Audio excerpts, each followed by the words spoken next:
Have you ever noticed that certain people come into our lives at crucial moments? It's as if they were sent on purpose to deliver a message or help us solve a problem. And have you ever had the sensation when meeting someone of living in a déjà vu, as if you had already met them in an unspecified past? In this video, we will see that people do not come into our lives by chance, but for a specific reason. So make yourself comfortable and stay until the end, because what you will hear will affect you deeply. But first, subscribe to the channel, turn on notifications, and share the video. In this way, you will help us produce new valuable content every day for your spiritual growth. One day, while the elderly monk Hotaka was meditating under a blossoming cherry tree, a young man named Hiroshi approached and asked respectfully, "Master, sometimes I meet people and I feel a positive feeling, as if I had already met them, or as if they had a particular affinity with my soul. Other times, however, I feel a negative sensation, as if that person had come to hurt me, to damage me. And all this makes me restless and makes me ask, do people come into our lives by chance?" "Young friend," Hotaka said, his piercing eyes fixed on the boys, "people never enter our lives by accident, and this truth is deeper than we can imagine. In life, we meet different people, and each of them has its place and role in our story. Some come and go, others stay and accompany us through different periods of life." Hotaka slowly stood up and pointed to the blue sky above them. "Look at the birds, young friend. They do not fly by chance. They are carried by the currents of the air, just as we are carried by the invisible forces of existence." Hiroshi contemplated the birds flying across the sky, trying to grasp the depth of the wise master's words. "Imagine your life as a garden," Hotaka added. "Every person who crosses your path is like a seed planted by destiny. Some grow like colorful flowers that last a season, others like mighty trees that endure over the years, but each brings with it the promise of new growth." Hiroshi nodded. He reflected on the various flowers and trees he had seen blooming along the path of his life. "The people who hurt us," Hotaka continued in a tone of pity, "are often our best teachers. They are sharp stones on our path, and despite the pain, they teach us to grow and find our inner strength." The young monk closed his eyes, reliving the challenges that had tempered his soul over time. "And then there are those who appear when we need them most," Hotaka said, pointing to a majestic tree. "Just as the roots of this tree support it on stormy days, these people support us in difficult times." Hiroshi thought of a person who had been his refuge during a very delicate period, a solid anchor in the midst of a storm, a person who, after that period, left his life, even though he would have still wanted her by his side. Finally, Hotaka concluded wisely, "Some remain with us forever. They are like fixed stars in our sky, bright and constant. True friends, family members, our soulmate. With them we share the burden of our days and the joy of our successes." The young monk smiled, feeling enveloped in gratitude for the special people he had met and had by his side. Hotaka looked up at the sky, and a subtle light danced in his eyes. "Recognize and appreciate every person who crosses your path, young Hiroshi. Each is an essential part of your story, and you are a part of theirs. Life is an intricate web of destinies, and each encounter contributes to the fabric of your existence. Know," added the master, "that there are fundamentally three types of individuals: those who support us on the path of our evolution, pushing us to overcome limits and reach new levels of awareness; those who bring a breath of renewal to our inner world. When we cross paths with these individuals, we immediately perceive that the universe is weaving an intricate web. What the plans are hidden in these meetings remains shrouded in mystery, but we can be certain that something in us is destined to undergo an eternal transformation.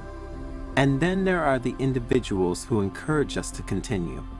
This particular category of travel companions may only accompany us for a brief moment, but their role is crucial. They remind us of the true nature of our path, strengthening our determination to move forward.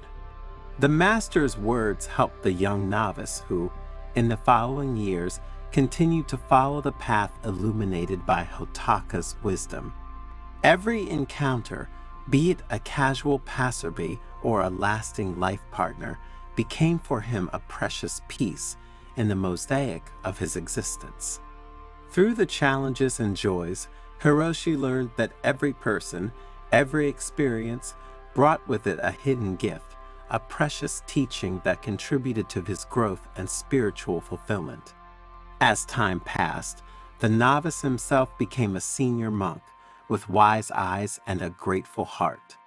In his role as spiritual guide, he shared with the young monks the profound truth taught to him by Hotaka. That life is a constant flow of meaningful encounters, each of which contributes to the unique beauty of our existence. In conclusion, what is the moral of this story? That in life, every encounter, regardless of its duration or intensity, contributes to the richness of our existence. Life is a wonderful journey of discovery, and each person who crosses our path brings with them a unique gift. Sometimes these people die, sometimes they leave, for no apparent reason. Other times they behave badly and force you to make a decision and walk away from them. What we need to understand is that their work is done because one of our needs or desires has been satisfied. Therefore, in a world where people's paths cross and separate like branches of a tree, true wisdom lies in opening your heart at every encounter and learning from the lessons hidden in the folds of destiny. As we move towards our life goals, even difficult challenges and trials always await us, and we can feel helpless. But it is precisely in these moments that the universe sends us people who give us the courage to face these challenges and overcome the obstacles. Their support and encouragement inspires us and gives us the strength to move forward. In the dance of life, Hotaka told the young novice, every encounter is a musical note. Listen carefully to the melody that is revealed through the people who crossed your path. Find beauty in the harmony of human connections. Remember, whether it is a love or a special friendship or, even, an acquaintance who touches our path, an encounter can change us forever. Have you ever had the problem of sleeping in one position rather than another? Some people sleep on their stomachs, some on their right side and some on their left side. Then there are those who love to do it curled up in a fetal position and those on their stomach. And again, there are those who love wearing pajamas and those who don't. There are those who love having blankets on and those, however, who want to feel free. Well, if you are among those who have never asked themselves the problem, thanks to the Zen story that follows, you will discover what happens if you sleep on your left side. So stay until the end, because what you will hear will leave you breathless and will make you seriously reconsider the way you are used to sleeping. In a quiet Buddhist monastery located among the mountains of Japan, immersed in the serenity of the gardens, the elderly and wise monk Shinzo decided to dedicate a special evening to sharing profound truths about the way we are used to sleeping. The moon, bright and round in the night sky, seemed to bless the atmosphere of contemplation that spread among the devoted disciples gathered in the main hall. Shinzo, sitting on a tatami, began to speak in a calm voice, as if his words were a light breeze that caressed the minds of those who listened to him. Today, dear disciples, we will see why sleeping on your left side is the best thing you can do for your physical health and emotional well-being, the monk began. We will explore together the profound connections between the practice of left-sided sleep, the benefits for our body and spiritual awakening. Finally, you will understand why Buddhist monks have been sleeping on their left side for centuries. While the disciples were increasingly fascinated and intrigued by the topic, Shinzo continued his speech. In the ancient Eastern tradition, the connection between the body, the mind, and the spirit was an essential part of the path to wisdom and balance. And sleeping on the left side has always been of great importance. This choice is not random, but reflects a profound understanding of the physiological and spiritual principles that guide the practice of sleep. The first advantage of sleeping on the left side, said the monk, is to achieve optimal lymphatic drainage. Lymph flows through our body, and it is important that it does so like a quiet river that flows gracefully through the earth. You should know that the left side of our body is the guardian of this vital flow because it carries with it a load of proteins, glucose, and other substances. Sleeping on this side is like offering a clear path to the river, allowing our body to rid itself of toxins, a bit like a river carries the dry leaves of drifting trees. With a benevolent look, Shinzo turned to his disciples, masterfully narrating the second gift. The stomach and the pancreas are a bit like the deities of our internal temple, said Shinzo. When we lie on our left side, we create a sacred space for the dance of these two organs, which cause gastric juices to move with the grace of dancers in a theatrical performance. You see, sleeping like this isn't just a physical act, it's an invitation to an internal celebration, a silent celebration of enzymes preparing our body for a new day. The monk, happy to see the disciples so interested in his words, continued talking about the third gift deriving from sleeping on the left side, purification, a true nocturnal ritual. Resting on your left side, he said, facilitates the flow of digestive waste, like a stream flowing through fertile soil. The intestine becomes the garden where nutrients are deposited, and in the morning, our body prepares for an elimination ceremony, a daily rebirth.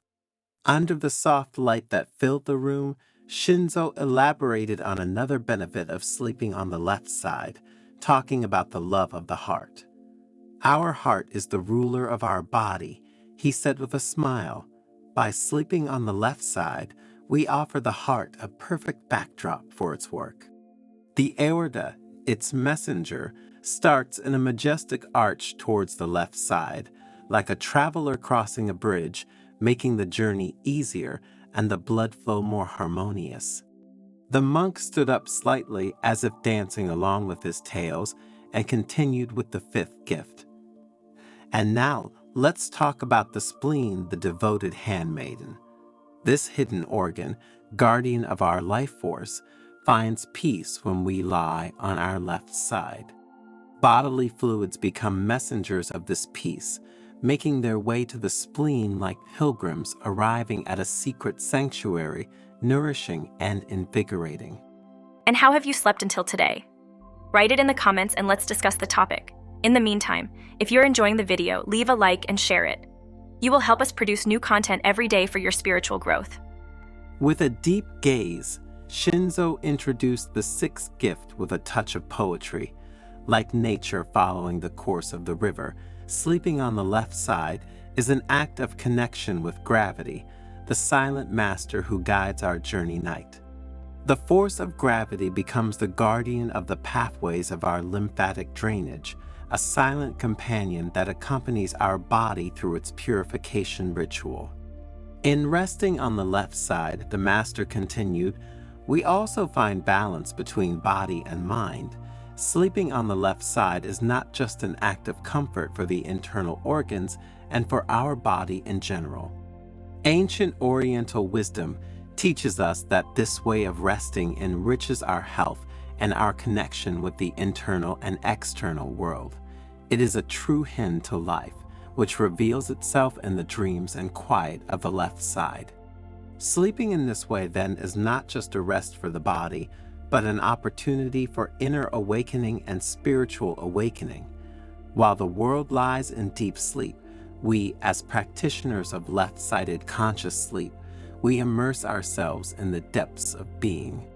It is a sacred moment in which the mind frees itself from the chains of everyday thought, opening subtle doors to universal awareness. Shinzo, still smiling at his disciples, explained the concept of the balance between yin and yang in sleep.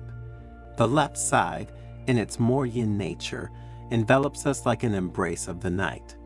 The quiet that arises from this practice is a gift, an offering to our inner essence. Through concrete examples, Shinzo told of nights in which the monks, immersed in the practice of conscious sleep on the left side, felt the energy flow like a calm river crossing their being. The vital energies, in harmony with nature, dance while the body rests, creating a harmony that resonates in the entire monastery. The benefits of this practice, therefore, go far beyond the physical aspect, involving the spiritual one. Delving deeper into the analysis of the physical benefits, Shinzo told of elderly monks who, by embracing this practice, had experienced greater flexibility and strength in their meditation practice. Sleeping on the left side thus becomes a perfect complement to the search for enlightenment, preparing the ground for the mind and body. The monk, between one story and another, underlined the importance of bringing this awareness into everyday life, making it a healthy habit to never give up. It is not only in the quiet of the monastery that we can cultivate this practice, he underlined. Let us bring it with us into our homes, honoring our body as a temple in which the sacredness of the night resides. Shinzo, focusing on the sounds of the cicadas and the river that could be heard around the monastery, added, "Nature itself teaches us the importance of aligning our sleep with the flow of the world. The left side, like a leaf cradled by the wind, connects us to this eternal dance." As his disciples listened with great interest, Shinzo shared other important benefits of sleeping on the left side. Sleeping on this side, he said, facilitates breathing, creating a harmonious synergy between the flow of air and the beating of the heart. When you lie on your left side, your trachea and esophagus take on a more natural and straight position relative to your spine. This alignment facilitates the passage of air through the trachea and towards the lungs, facilitating freer breathing. Additionally, the diaphragm, the main muscle involved in breathing, is located under the lungs. Sleeping on your left side allows your diaphragm to move more freely, promoting deep, smooth breathing. And the location of the heart on the left side of the chest is another key element. Sleeping on this side, in fact, reduces pressure on the heart and allows better blood circulation. Sleeping on your left side can help prevent acid reflux as well. With this position, the stomach sits lower than the esophagus, reducing the risk of gastric juices backing up into the esophagus. And then, added Shinzo, sleeping like this offers natural support to the spine, maintaining optimal alignment for a tension-free awakening. Have you ever noticed, asked the monk, that the spine has a natural S-shaped curvature? When lying on your left side, this position better reflects the natural anatomical curvature of your spine, minimizing stress on your discs and joints. Remember, said the monk, that sleeping on your left side is not only a way to make your body rest better, but becomes a path to awareness and spiritual growth. Just as Buddhist monks, being aware of the interconnection between body and mind, have always adopted the left side as the privileged position for sleep, you too should get used to doing so. This way, both your body and your mind will feel better. Have you ever noticed that you have specific lines on the palms of your hands? Lines that intertwine, branch out, and intersect like mysterious paths on an ancient map. And have you ever wondered whether or not they have any meaning? You should know that the lines on your palms are not just simple random marks. According to Buddhist tradition, these lines have profound symbolic and spiritual meanings, and they can reveal hidden aspects of your personality, your potential, and your destiny. In this Nin story, thanks to Buddhist wisdom, we will focus in particular on the sun mine and see what it means to have this sign on the palms of your hands. So, if you are ready to embark on a mystical journey between legend and reality in search of your inner peace, follow the video until the end. You will discover the secrets of the sun mine, a symbol that has fascinated scholars, researchers, and truth seekers for centuries. And you will understand how this sign can influence your personality and destiny. It will be a mystical journey between legend and reality that could change your life. There is a monastery among the mountains of Japan which welcomes souls in search of enlightenment and wisdom every day. Within his austere walls, the old monk Ninsei, renowned for his profound knowledge, usually gathers disciples to share precious teachings. One day, while the sun painted the sky with golden brushstrokes and the singing of birds filled the air of the surrounding forest with celestial melodies, Ninsei invited his students to gather around him. "Dear disciples," he began in a quiet voice, "today I will tell you about an enigmatic line that some of you may have imprinted on the palm of your hand. This line, called the sun line, is shrouded in an aura of mystery that has fascinated and intrigued Buddhist monks for centuries." A murmur of curiosity spread among the disciples, like a light wind stirring the leaves of the trees. Each of them carefully examined their hand, trying to identify the mysterious line that could have hidden an unexpected fate. But before delving into the meaning of this line, Ninsei continued with an enigmatic smile, "I will tell you the legend of a young monk obsessed with the sun mine." The disciples drew even closer, captivated by the promise of a fascinating story. And Ninsei began to tell the story of the young monk, his obsession with the line of the sun, and his journey in search of the truth. Tenzin was an intelligent and sensitive boy, but tormented by a doubt. He didn't have the line of the sun on the palm of his hand, the master began to tell. Convinced that this was a sign of his adverse destiny, he isolated himself from the world, locked himself in a cave in the mountains. The disciples listened attentively, imagining Tenzin's sadness and loneliness. One day, Ninsei continued, an old Buddhist master named Kenpo came to see him and invited him to follow him. Kenpo was a wise and compassionate man with a deep understanding of human nature and the mysteries of the universe. "Why should I follow you?" Tenzin asked in a tired voice. "My life is already marked by bad luck." Kenpo looked at him with understanding eyes. "True luck, Tenzin," he said, "is not found in the lines of your palm, but in the light that emanates from your heart. Follow your light and you will find happiness." Tenzin was doubtful because there was a reason he had taken refuge in those mountains. Some people, in fact, had convinced him that not having that specific mark on his hand was an omen of misfortune for him and for those around him. But something in Kenpo's words touched him, so he decided to follow him and embark on a journey of self-discovery. During their journey, Ninsei recounted, Kenpo taught Tenzin the principles of Buddhism, meditation, and the importance of cultivating compassion, gratitude, and determination. Tenzin began to see the world with new eyes, to understand that true wealth does not lie in material things, but in the inner light that each of us possesses. A disciple, curious, asked, "And the line of the sun, Master Ninsei? What meaning does it have in Tenzin's story?" Ninsei smiled. The sun line, he explained, represents the inner light that each of us possesses. Tenzin, initially obsessed by the absence of this line, learned to cultivate his inner light and not depend on external signs to find happiness. And his story teaches us that true luck is not a question of destiny, but of a positive attitude and a life lived in harmony with the values that inspire us.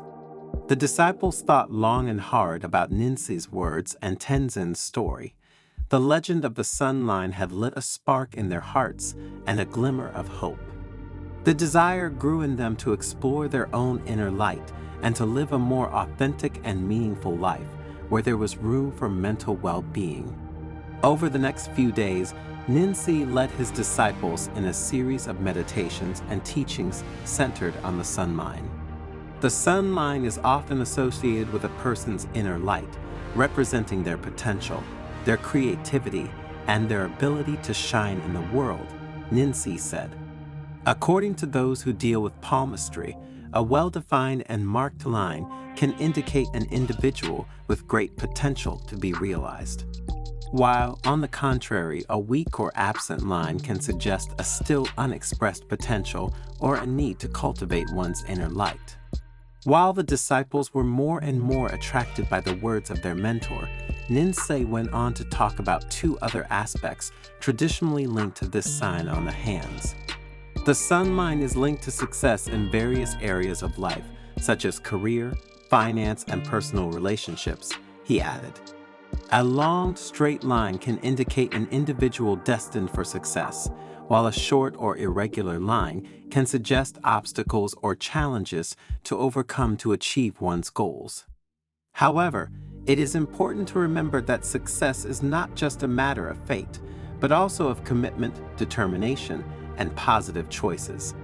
If we do not commit ourselves with dedication, consistency, and perseverance, we cannot expect that everything will go well and that our life will move towards success and serenity, continued the monk with conviction. Master Ninsi asked another disciple, "What are the spiritual implications of this sign on the hands?"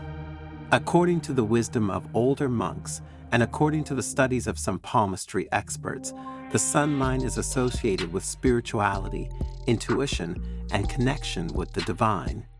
A deep, curved line can indicate an individual with strong spiritual sensitivity and deep intuition. And the presence of particular signs along the line, such as crosses or stars, can be interpreted as a sign of a special connection with the spiritual world. Then, after having remained silent for a while to ensure that everyone paid attention to these concepts, he invited them to reflect on the position of the line on their palm. This line, my dears, is present on the palm of your hands, and do you think it can suggest some traits of your personality and potential? Once again, a soft murmur arose in the room where they were gathered. Each of them meditated on the master's words. However, the sun line is not an immutable destiny, Ninsi continued, but rather an invitation to discover our natural talents and inclinations. It is a symbol that reminds us that each of us possesses a unique and special inner light, ready to shine if fueled with passion and dedication.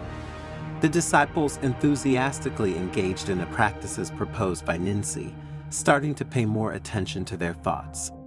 They understood that listening to their emotions and paying attention to their actions, trying to identify the values that guided them and the goals they wanted to achieve, was crucial to living fully. One day, a disciple named Mai approached Ninsi with a doubtful expression. "Master," he asked, "my sun line is very short and thin. Does that mean I don't have much potential?" Ninsi looked at her with his eyes full of wisdom. "Mai," he said, "sunlight is not measured by the length or breadth of its line, but by its intensity. Remember that even a small spark can light up an entire room. True strength lies in your determination, your compassion, and your will to make a difference in the world." Ninsi's words touched Mai's heart. The young woman realized that true wealth did not lie in external characteristics, but in the inner light that she could cultivate and share with others. Over time, Ninsi's disciples continued to grow and evolve, inspired by the legend of the sun line and the wisdom of their master. They learned to live in harmony with themselves and the world around them, spreading messages of peace, compassion, and hope. The story of the line of the sun spread far beyond the monastery walls, reaching the hearts of people of every culture and religion. But what does this story teach us? That true luck is not a question of fate or external signs, but of a positive attitude and a life lived in harmony with the values that inspire us. True wealth lies in our mind, in our heart, and in the actions we perform every day. Like the sun line, each of us has a unique and special inner light. It's up to us to grow it, nurture it, and share it with the world. Only in this way can we help create a brighter and more hopeful future for all. Let us always remember, the inner light is our greatest strength. Let's give her room to shine. In addition to this universal message, the story of the sun line also offers us an invitation to reflect on our individuality and potential. The position of the sun line on the palm of the hand can be seen as a metaphor for our natural talents and inclinations. It is an invitation to discover what makes us unique and to pursue it with passion and dedication. In a world that often pushes us to conform to predefined standards, the story of the sun line reminds us that true wealth lies in our authenticity. And it is only when we embrace our uniqueness and share it with the world that we can make a difference for ourselves and others. So, next time you look at the palm of your hand, remember the story of the sun line. Be inspired by his message of hope and inspiration, and start cultivating your inner light, because that's where true luck and fulfillment lies. Have you ever heard of the Buddhist custom of putting salt in your shoes? And do you know what exactly this ancient practice, which has its origins in the wisdom of Buddhists and Oriental medicine, is for? Salt is known for its countless uses, not only in cooking. You've probably already tried several thanks to suggestions from elders. In the kitchen, it is a formidable ally, and according to the most recent research, it is not the worst culprit in raising blood pressure. And its uses do not end here. Salt is in fact a precious ingredient even in domestic cleaning, because it helps to clean and cleanse. Furthermore, in the form of a saline solution, it is a powerful disinfectant for wounds and skin abrasions. Not to mention its uses as an exfoliating scrub, anti-dandruff remedy, bath salt, and we could go on forever. But few people know that for Buddhists, putting salt in their shoes has a very important meaning on both a spiritual and medical level. And we will see it in the Zen story that you will hear shortly, where you will discover 5 reasons why you should also try to put it in your shoes. So stay until the end, because what we will reveal to you in the last minutes of the video will strike you deeply, leaving you speechless. In the heart of a valley surrounded by the mystical aura of the Japanese mountains stood an ancient Buddhist monastery, guardian of age-old wisdom and a place of refuge for those seeking inner peace. In this place where time seemed to have stopped, lived the elderly and venerated monk Makoto, whose wisdom and profound understanding of the ways of Buddhism and Oriental medicine shone like the light of a candle in the night. One morning, as the golden rays of the sun filtered through the branches of the trees, Makoto gathered his disciples in the monastery cloister for one of the usual lessons. And with a serene expression, he invited them to sit in a circle around him and began to speak in a warm and reassuring voice.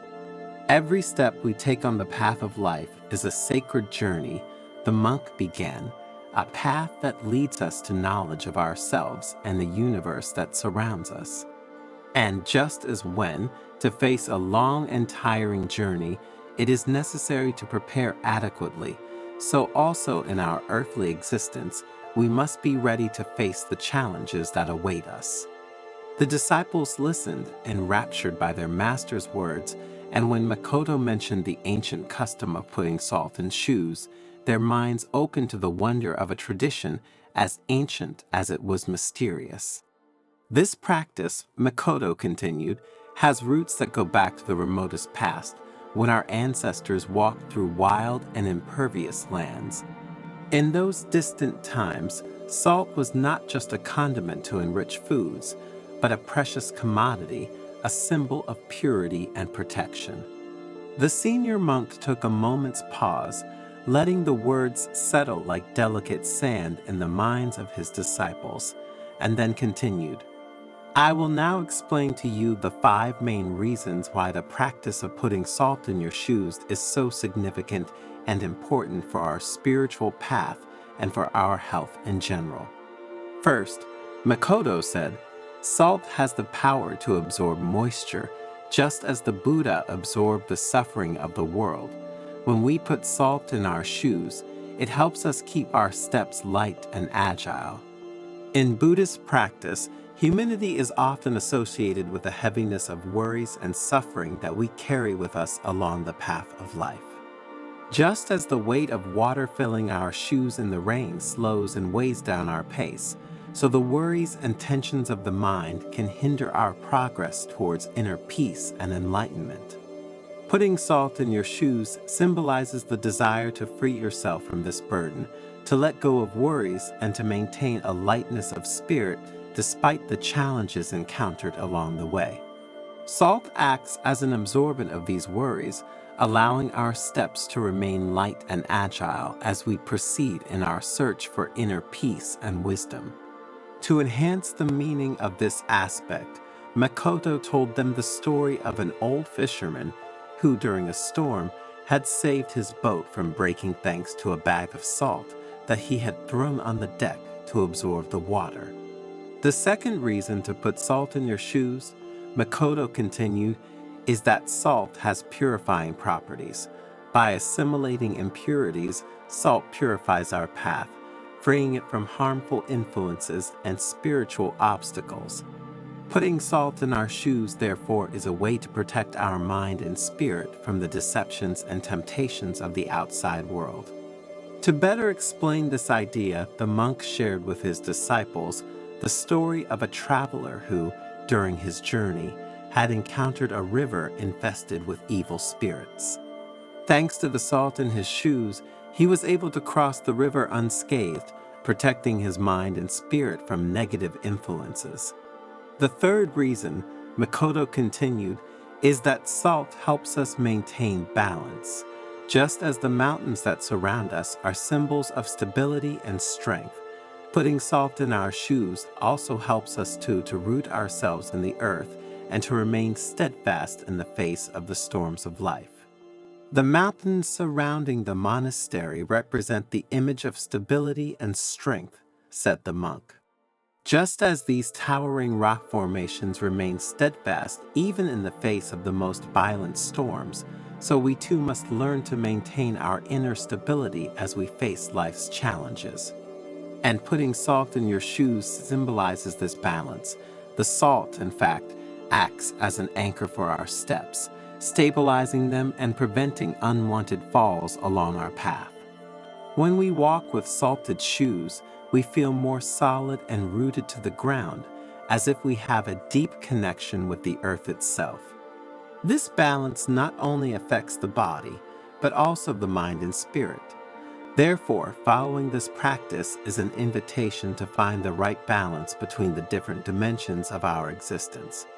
Between work and rest, between action and contemplation, between joy and sadness, between good and evil. When we manage to maintain this balance, we can face life's challenges with serenity and determination without being shocked by the ups and downs we encounter along the spiritual path.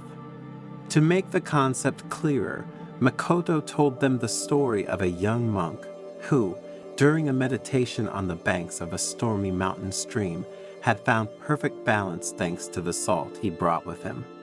As the disciples became more and more involved with the stories of their spiritual guide, Makoto continued with the fourth reason. Salt also has healing properties, he said. In Oriental medicine, in fact, salt is considered a natural remedy to relieve pain and tension. Putting salt in your shoes can soothe not only the physical discomforts, but also the mental ones that we encounter along our spiritual path. To demonstrate this idea, the monk shared with his disciples the story of a farmer who, suffering from an open wound on his foot, had found relief by immersing his foot in a saline solution. Continuing with the fifth reason, Makoto talked about how putting salt in your shoes was a gesture of gratitude. Salt is a precious gift from the earth, and using it mindfully reminds us to be grateful for all that life offers us, both the joys and the challenges, said the master. The disciples listened to Makoto's words with deep reverence, grasping the wisdom behind that seemingly simple gesture, but the monk wasn't finished yet. Looking his disciples straight in the eyes, he added, "My dears, there is a reason linked to this practice that I wanted to leave until last due to its importance. Putting salt in your shoes is a rite of passage that connects us to past generations and all the people who have walked this earth before us. Every grain of salt represents their stories, their challenges, and their victories. When we put it in our shoes, we join an eternal bond of wisdom and resilience that crosses time and space, transmitting their spirit and strength in our footsteps." Faced with this revelation, the disciples were speechless, contemplating the depth of this apparently simple gesture. They understood that, for Makoto, salt in shoes was not just an ancient practice or a symbol of protection and purification, but a connection to humanity itself and all the lives that have passed before them. Have you ever heard of the custom of putting coarse salt in the corners of the house? And do you know what exactly this ancient Buddhist practice passed down by monks and healers of enormous wisdom and experience is for? Thanks to the exciting Zen story you are about to hear, you will discover some of the greatest benefits of salt and the powerful symbolic and spiritual implications behind it. So, stay until the end and don't miss even a minute of this precious video, because the information you will receive will help you in your search for inner peace. But before continuing, subscribe to the channel and turn on notifications. This way you will be informed when we publish new content for your spiritual growth. In a quiet Buddhist monastery hidden in the Japanese mountains, the wise old monk Hiroshi told his devoted disciples stories of profound wisdom. Dear disciples, there is an ancient practice that may appear simple, but which has deep roots in Buddhist wisdom and important symbolic and spiritual implications. The monk continued, "Putting coarse salt in the corners of your house may seem like a trivial gesture, but you have to watch what happens when you do it. It's like sowing the seed of change and watching how it flourishes." A young monk raised an eyebrow skeptically. "I used to doubt this practice," he admitted, "but now I wonder what would happen if I did it." You should know that salt has been valued throughout the centuries, considered more than just a spice. It was traded like gold, and many believed it possessed magical properties. "But why put salt in the corners of the house?" asked another young nun. "Because salt isn't just about making food taste better," Hiroshi replied. "It has a much deeper history." And so the monk embarked on a tale that unfolded through ancient cultures and civilizations, from the ancient Egypt of the pharaohs to Gandhi's India, from the regions of Normandy to Bavaria, from Judaism to Buddhism. He explained how salt had been considered a protective amulet, a symbol of unshakable life, a means of purification and harmonization. "It is more than meets the eye," Hiroshi said. "It is a bridge between us and the universe, a key to our connection with nature and with ourselves." His disciples absorbed the words of the wise monk, reflecting on the depth behind such a simple gesture as putting salt in the corners of one's home. And so they began to understand that even the smallest actions can lead to significant changes when intrinsically connected to wisdom and awareness. "Every practice has a beginning," he began, "and the practice of using salt as a tool of purification and transformation has its roots in the past, intertwined with the stories of monks, sages, and ordinary people." The disciples approached, eager to discover the secrets Hiroshi was about to reveal. In Buddhist tradition, he continued in a calm voice, "Salt is considered a protective amulet, capable of repelling negative energies and purifying the space it occupies. A young nun raised her hand, eager to know more. But how did this practice begin? She asked curiously. Hiroshi smiled, accepting the question. In times past, corners were believed to be places where stagnant energies could accumulate, creating an imbalance in the home environment. And by placing salt in these points, an energetic barrier was created that repelled negative influences. The disciples' eyes shone with interest as Hiroshi continued his narration. In Japan, for example, salt is used in Shinto purification rituals to eliminate spiritual impurities and protect against evil spirits. This practice has evolved over the centuries, but its profound meaning has remained intact and, even today, many elderly people cultivate it and pass it down with confidence to their heirs. As Hiroshi spoke, the disciples found themselves transported to a world of ancient beliefs, superstitions, and traditional wisdom, and they began to understand that the simple gesture of putting salt in the corners of the house was an act of protection and harmonization with the universe. But the power of this element is not limited only to protection, continued Hiroshi, his eyes bright with wisdom. Salt also has the ability to transform stagnant energies into positivity and create an environment that fosters personal growth and emotional well-being. The disciples listened carefully, fascinated by the words of the wise monk. For them, the concept of using salt as a tool for purification and transformation was becoming increasingly clear and meaningful. And now, said Hiroshi, as the fire crackled softly before them, I will show you a simple yet powerful method for using salt to purify and harmonize your home environment.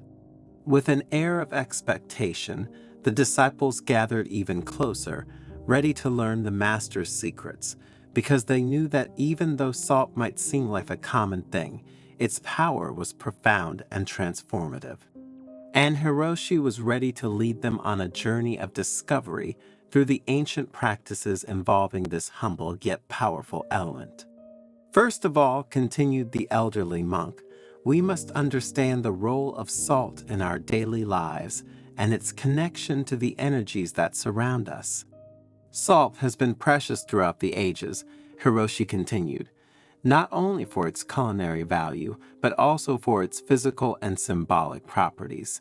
It was considered a divine gift, a symbol of purification and protection against dark forces. As he spoke, he showcased a variety of salts collected from around the world, from raw sea salt to pink Himalayan salt crystals. Each type of salt carries with it a unique vibration, he explained. And learning to use salt correctly means being aware of this diversity and how it can affect our environment and our inner energy. The disciples contemplated the various types of salt with curiosity, aware of their potential significance beyond the simple flavor they added to meals. But how can we fully harness the power of salt in our lives? Asked one of the monks, eager to apply what he was learning. You asked an important question, Hiroshi replied with a smile. The key is in intention and mindful practice. I will show you a method you can use to purify and protect your home environment. The moon is a powerful energy catalyst, Hiroshi explained, and when salt is exposed to its light, it becomes charged with purifying and harmonizing energy. The disciples watched in awe as the salt absorbed the silvery light of the moon, exuding an aura of tranquility and power. This salt, said Hiroshi, can be used to create a circle of protection around your home or to purify interior spaces. With an elegant gesture, he took a pinch of salt from the bowl and scattered it around the perimeter of the monastery courtyard, tracing an invisible circle of protection. This circle, he explained, will create an energetic barrier that will repel negative influences and promote peace and harmony within these boundaries. The disciples watched reverently as Hiroshi completed the circle of salt, feeling the presence of a protective energy surrounding the monastery. It was as if the place itself had been enveloped in a loving and powerful embrace. But the power of salt is not just limited to external protection, Hiroshi continued. It can also be used to purify and harmonize internal spaces, creating an environment that promotes spiritual growth and well-being. With this, he led the disciples inside the monastery, where he guided them through a series of practices involving salt to purify and harmonize the internal spaces.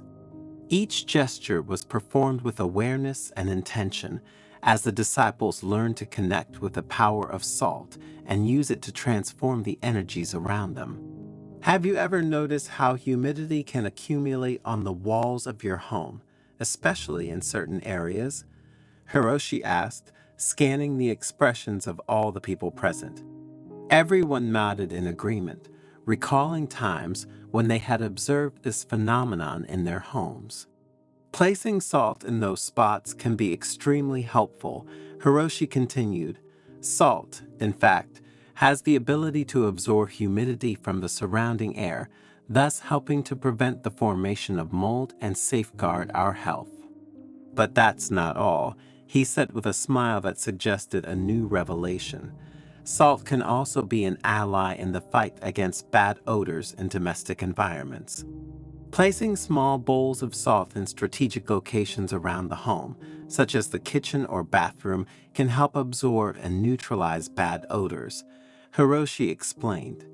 In this way, salt acts as a natural air purifier, keeping rooms fresh and pleasant. And these two important benefits of salt, my dears, although they are not directly linked to spirituality, actually have a strong connection with our spiritual path. Because, just as it absorbs humidity and bad smells, salt also absorbs energies, emotions, and evil presences. Therefore, it has a very powerful symbolic and spiritual role, and each of us should take this into account. Have you ever heard of the meaning of the number 888 and its spiritual importance? For many, it is an angelic number, a portal to luck and prosperity. The certain thing is that for all religions, this number has links with spirituality and with the divine that is in each of us. And it is said that if you write the number 888 on a sheet of paper and put it under your pillow, you can transform your life. By doing so, in fact, you will be able to attract prosperity, serenity, and inner peace. But how are things really? Make yourself comfortable and stay until the end of the video, because at the end of this Zen story you will find an answer to this fascinating mystery. And also, you will learn about the power of the number 888 and how to use it to attract what you want into your life. The sun sank lazily on the horizon, painting the sky with fiery shades that danced on the rocks like tongues of fire. The elderly and wise monk, Kato, is about to reveal something unique to his disciples. Around the crackling fire, Kaido's disciples anxiously awaited the words of the Buddhist monk. They knew that, once again, their mentor would amaze them with extraordinary revelations. Kaido, with his calm and persuasive voice, began to narrate an ancient story, one of those capable of opening the mind and leaving a profound mark in the hearts of each of them. In the mists of time began the monk. A mystical number emerged from the depths of the universe, 888. Since then, its energy permeates creation, bringing abundance, prosperity, and balance. Like a rushing river that fuels life, this number brings with it the promise of a bright future, a future full of joy and fulfillment. The monk bent down, picking up a small sheet of snow-white paper. With precise and delicate gestures, he traced the number 888 in golden ink. His calligraphy, as fluid as a mountain waterfall pouring down the valley, seemed to leave a mark in the minds of the disciples. This symbol, he explained in a soft voice, contains an ancestral force, capable of attracting positivity into your life like a magnet attracts iron. Think of this number as a talisman that brings good luck, a bridge that connects heaven and earth, a portal that will lead you to a world of wonders. The disciples listened in silence, enraptured by the Master's words. Their eyes shone with curiosity and hope, like stars lighting up in the night sky. 888 is more than just a number, Cato continued, his voice vibrant with wisdom. It is a key that opens the door to the unlimited potential of the universe. And consequently, if we know how to interpret certain messages well, to the unlimited potential that lies within each of us. Like a magical portal leading to a world of wonders, this number will allow you to access an infinite reserve of energy and wisdom, an inexhaustible source of inspiration and inner strength. One of the younger disciples, eager to know more, asked, "Master Cato, how can this number open the doors of prosperity and inner peace for us?" The monk, looking at everyone with a broad smile, invited them to write the number 888 on a sheet of white paper using golden or red ink, symbols of prosperity and luck. The sheet then had to be placed under the pillow before going to bed, like a hidden treasure waiting to be revealed. "While you sleep," Cato whispered in a firm voice, "your mind will open like a flower in the sun, and the energy of 888 will flow through you, purifying your spirit and preparing you to receive new gifts from the universe. It will be like a rain of blessings falling on the thirsty earth. Dreams will transform into prophecies, intuitions into flashes of genius, and synchronicities into invisible guides that will lead you to your highest destiny." The disciples nodded, and with their hearts full of hope and the paper with the number 888 clutched in their hands, they headed towards their rooms. The ritual that Cato had spoken about had affected them deeply, and they couldn't wait to carry it out with all the trust and faith they were capable of. In the quiet of the night, the disciples retreated to their rooms, lulled by the singing of the nocturnal birds and the rustling of the leaves. The paper with the number 888 rested under their pillows like a precious talisman that emanated a subtle and vibrant energy, and that night a very strange thing happened. Everyone dreamed of something, and the dreams became vivid and colorful, full of symbols and mysterious messages to interpret and use as maps for one's happiness. Upon awakening, the disciples felt transformed, as if a cool breeze had swept away the clouds of their minds. A sense of renewed energy and profound inner peace pervaded their being, like a wave of positivity that enveloped and intoxicated them. Over the next few days, surprising events began to manifest in their lives. New opportunities knocked on their doors, like flowers blooming at dawn. Unexpected encounters illuminated their path, like lighthouses in the night indicating the route. Fortunate coincidences led them towards the realization of their dearest dreams, like shooting stars that grant wishes. The disciples, amazed and happy at these events and this transformation, went to Cato to thank him and to ask to know more about the number 888. The wise monk, with a benevolent smile, invited them to sit around the fire, which crackled brightly like a beating heart that united them under the same roof. 888 is an angelic number, Cato explained, his voice vibrant with wisdom. It is a message sent by our spiritual guardians, a precious gift that infuses our lives with hope, love, and protection. Like a lighthouse in the night, this number guides us towards our highest destiny, illuminating the path ahead with its golden light. In Buddhism, the number 8 represents the Eightfold Path, or the path that leads to enlightenment. And the 888 is seen as a symbol of spiritual perfection and awakening, a symbol to be respected, and thanks to which one can find one's path in life. Master Cato asked the disciple, Is it true that this number is also important for other religions? The monk, smiling, replied that in the Christian tradition, the number 888 is associated with Jesus Christ, because in Greek, the name of Jesus has this same numerical value. And for this reason, it is seen as a symbol of redemption, salvation, and eternal life. Kaido told stories of angels and spiritual guides who, through this issue, had offered their help to people in difficulty. He talked about how this number was often present in prophetic dreams, sudden intuitions, and surprising synchronicities, like an invisible thread that weaves the fabric of our destiny. The 888 is a symbol of balance and harmony, continued Kaido. Like a bridge that connects heaven and earth, this number helps us find the right balance between our spiritual aspirations and our material needs. It is an invitation to live a life full of meaning, in which external prosperity is accompanied by internal growth, giving us emotional balance and mental well-being.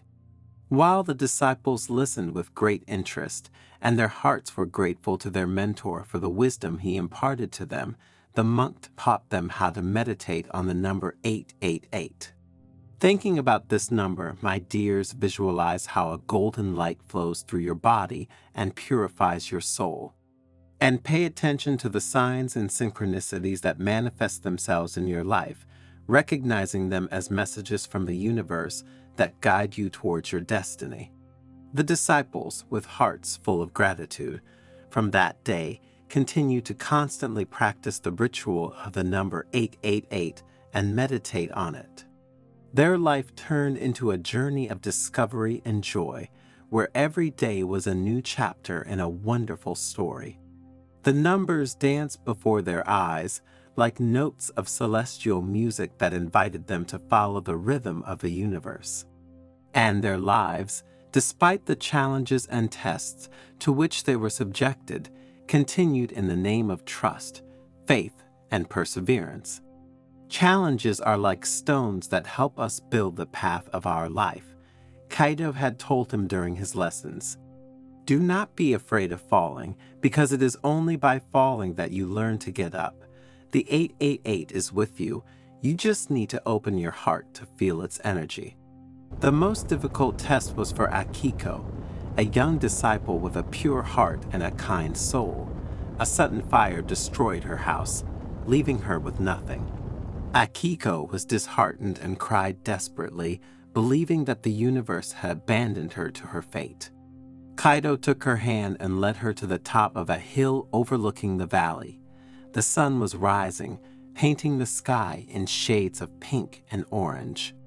Look, he said, pointing to the breathtaking view. The universe has not abandoned you. It has given you this test to make you emerge like a phoenix from the ashes. Remember that the 888 is with you. Have faith, and your inner strength will guide you despite adversity. Akiko watched the sun rise and felt a new strength rising within her. The monk's words gave her the hope and determination to rebuild her life. With the help of his fellow disciples and the community, he built a new house, more beautiful and more resistant than the previous one. After overcoming various tests and challenges, the disciples felt transformed. They had acquired a new awareness of themselves and their place in the world. One day, Kaito gathered them together again and asked them, "What have you learned from all this?" The disciples, moved and aware, recounted their experiences. They had learned that true wealth is not in material things, but in inner strength, love, and compassion. And that the number 888 is not a magical lucky charm, but a symbol of their unlimited potential. And again, that the key to a happy and fulfilling life is to trust your intuition and live in harmony with yourself and the universe. Master Kaito looked at them with pride and greeted them with these words, "Now you are ready to spread your light in the world.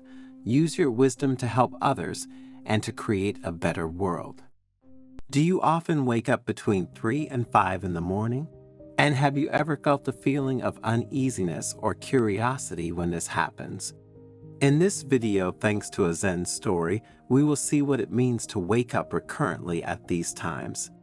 Together, we will explore the mysteries behind these moments and discover how they can offer an opportunity for personal and spiritual growth. So stay until the end, because you will discover that these nocturnal awakenings can reveal much more than you think. In an ancient Buddhist monastery located among the mountains of Tibet lived the monk Kiro, famous for his vast wisdom. His lessons on awareness and compassion were renowned far and wide, and disciples came to him from afar to learn from his teachings. One evening, while twilight colored the sky with shades of red and gold, Kiro gathered his disciples in the main hall to answer a question they had asked him several times. Why do some people wake up most nights between 3 and 5 while others don't? Are these awakenings phenomena related to chance, or do they have a meaning? Dear disciples, Kiro began in a calm voice, today we will explore nocturnal awakenings and their connection to Eastern medicine and Buddhist wisdom. In Eastern medicine, Kiro continued, night awakenings are believed to be linked to body's energy meridians and their influences on us. Kiro proceeded to explain how each night waking time was associated with a particular organ or system of the body, and how Eastern medicine viewed these awakenings as signs of energetic or emotional imbalance that required attention and care. For example, Kiro said, waking up between 3 and 5 in the morning is associated with the lungs and emotions of sadness. This could indicate a need to address and heal deep emotional wounds, thus allowing our energy vital to flow freely. The disciples nodded, reflecting on their master's words and trying to apply them to their own experience. Master, one of them asked, how can we interpret night awakenings in the light of Buddhist wisdom?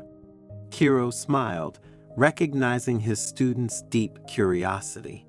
In Buddhism, he replied, every moment of the day is an opportunity to practice mindfulness and compassion.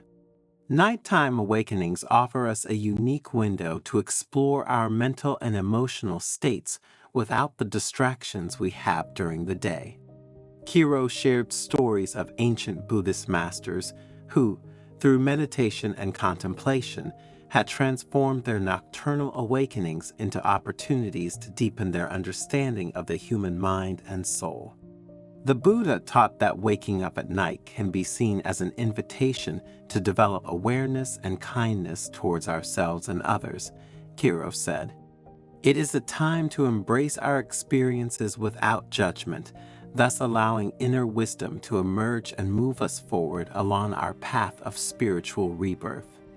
The disciples, listening with gratitude, felt inspired by the profound union between Eastern medicine and Buddhist wisdom that their master had outlined.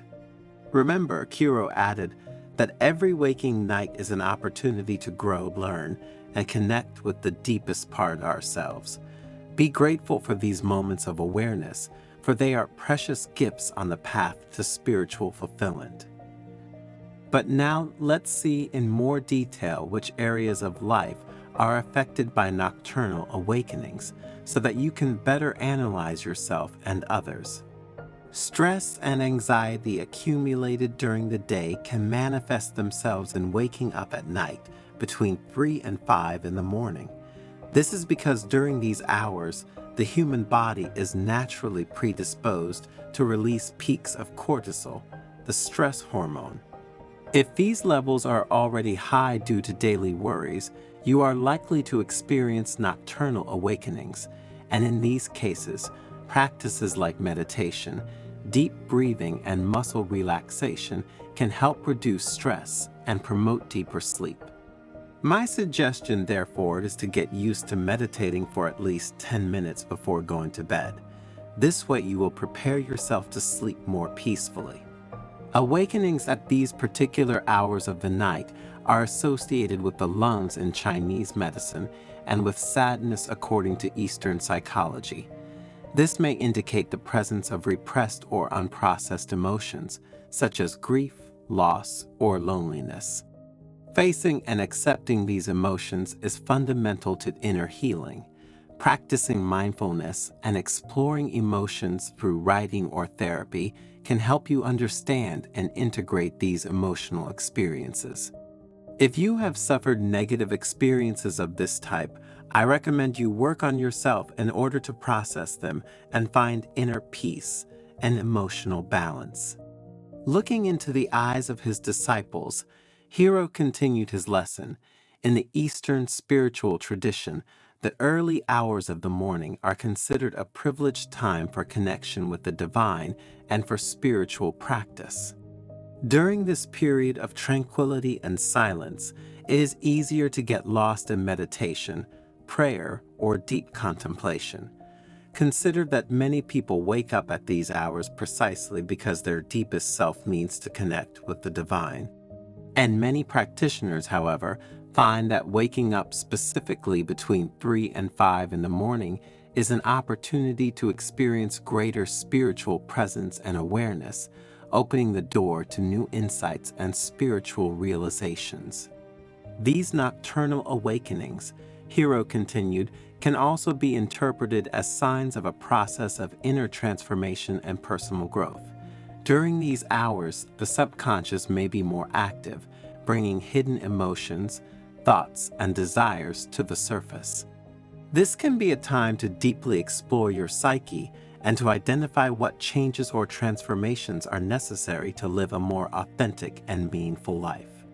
Some nocturnal awakenings, however, can be caused by physical disorders such as acid reflux, insomnia or sleep apnea, liver problems.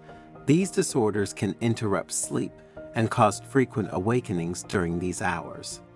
Eastern medicine suggests various remedies for these conditions. However, if you think you may have such problems, consult a doctor to identify and treat the underlying cause of these physical ailments. Eradicating these problems at the root allows you to improve the quality of sleep and promote emotional and general well-being. As the disciples continued to listen to the monk's words with great attention, Hero introduced another important aspect. The period from 3 to 5 in the morning, he said, is considered a time when the unconscious can communicate important messages through dreams and awakenings. This theory is suggested by both the ancient Zen wisdom and the analytical psychology of Carl Gustav Jung. These messages can be symbolic or intuitive and can provide valuable insights into our inner lives, relationships, or challenges we are facing. Keeping a dream diary or practicing meditation before sleep can help capture and interpret these unconscious messages. If you write them down immediately, the next day you will have the opportunity to remember them and be able to use them in your growth process. Another reason why some of us wake up at those times, according to Eastern tradition, is linked to the natural rhythms of the universe. The early hours of the morning, in fact, are considered a time when vital energy is concentrated and flows more freely. Waking during this time may indicate an alignment with these natural cycles or a need to adapt to them to promote health and well-being. Practices such as yoga, Tai Chi, or meditation can help harmonize the body, mind, and spirit with the rhythms of nature. So, my dears, consider practicing them. A disciple asked, Master Hero, should we ultimately be worried if we often wake up at these times? My dears, said the monk, I would look at these awakenings as a precious opportunity to explore the depths of our mind, our spirit, and even our body. If an awakening suggests a physical problem to us, we will know we need to take care of it. If it suggests a spiritual meaning to us, we will know we have to work on it. Remember, through Eastern wisdom and heartfelt compassion, to learn to welcome these moments as precious gifts along the journey of life. Every nocturnal awakening is an invitation to greater awareness and understanding of ourselves and the world around us. So instead of resisting or ignoring these awakenings, we can welcome them with kindness and openness, allowing them to illuminate our path to spiritual fulfillment. The best thing you can do is create a space of quiet and reflection before going to bed, allowing your mind and body to completely relax. Practices like meditation, deep breathing, or reading inspirational texts can prepare you for a more restful, deep sleep.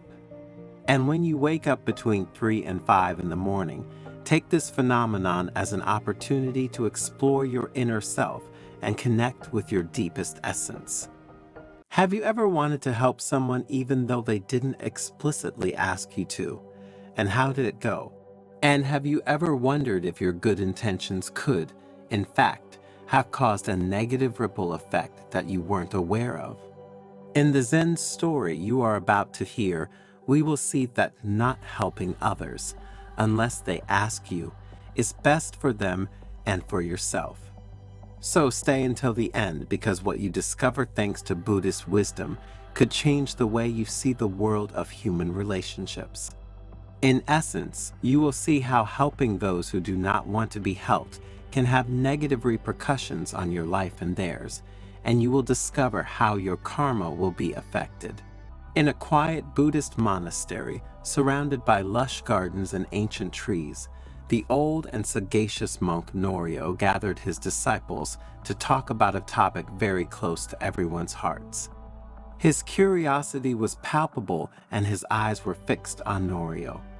They all wanted to understand more about the reasons why, when they had helped someone, things had not gone as they would have liked. Life is like a great river, and each of us is a small boat navigating this tumultuous course. Norio began in a calm voice.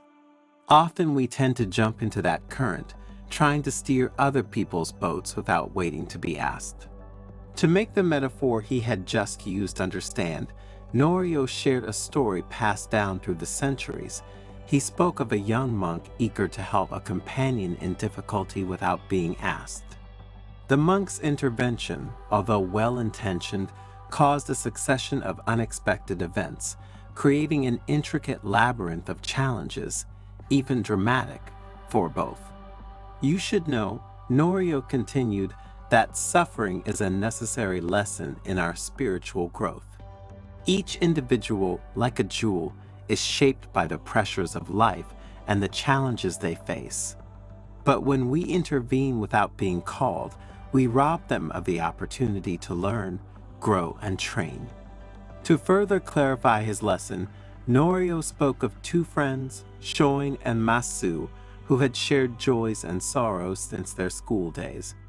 One day, Shoin heard about the financial problems Masu had found himself in and decided to secretly help him by paying off some debts that his friend couldn't pay.